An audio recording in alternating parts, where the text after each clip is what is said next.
Even though it was thought that the first Captain America Civil War trailer would drop with The Force Awakens, here it is, with it not doing that thing. So as always, let's try and delve a little deeper into what we have here. Bear in mind, potential spoilers, I guess. But as always, disclaimer, I'm never 100% on anything. Especially with a movie that I have zero insider knowledge on. Except that I know Hawkeye kills Vision. I'm just kidding, that could never happen in any reality, really. But you know what, if it does happen, well, you heard it here first. Straight up, let's talk about this moment, which we've seen more of in Ant-Man's post-credits scene. I think that the reason that Captain America and Falcon aren't suited up is because we see them getting their gear taken away in a scene that probably happens earlier. Though this wouldn't be a permanent thing. This is probably a result of them disagreeing with the Sokovia Accords, a document outlining the framework for the registration of enhanced individuals. I also think those are Scarlet Witch's hands, with all the rings and, all that shit. This scene is followed up with what Captain America does best and hasn't done for several decades, punching Germans, with him now fully armored and Bucky wearing a sweet leather jacket, which he wasn't wearing before. Hashtag something jacket. No. The point is, I think that this takes place later in the film and leads into this moment of Black Panther chasing Bucky, who's being chased by Cap. And he is really booking it, highlighting that he does have some enhancements like in the comics. This whole thing potentially concludes with Bucky and Cap getting cornered. The red tiles make it look like that this is the same area. Getting back to this scene though, we get two semi-obscured characters that are important. Sharon Carter, relative of Peggy Carter, and Steve Rogers' love interest in the comics, and Martin Freeman's new character, who he describes as someone working as a liaison between superheroes and the government, with it not being clear which side he's on. It's been speculated that he's Marvel's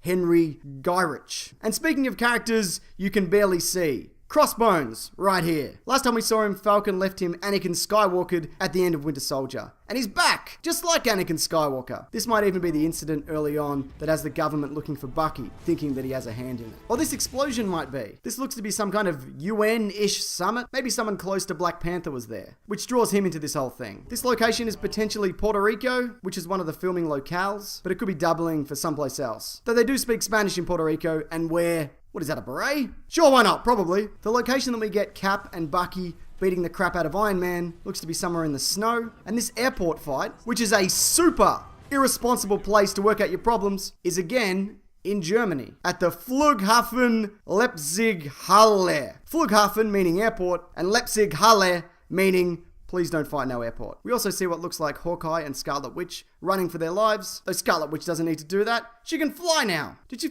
fly in the last one?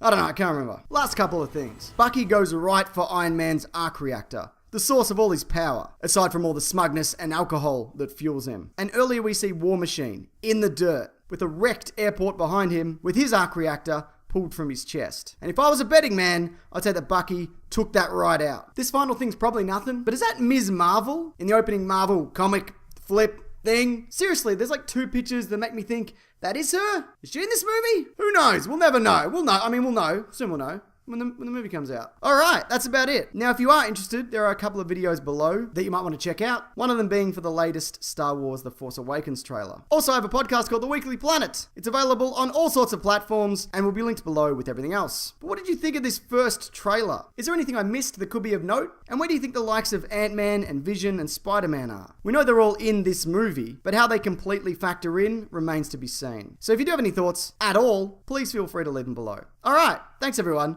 Take care.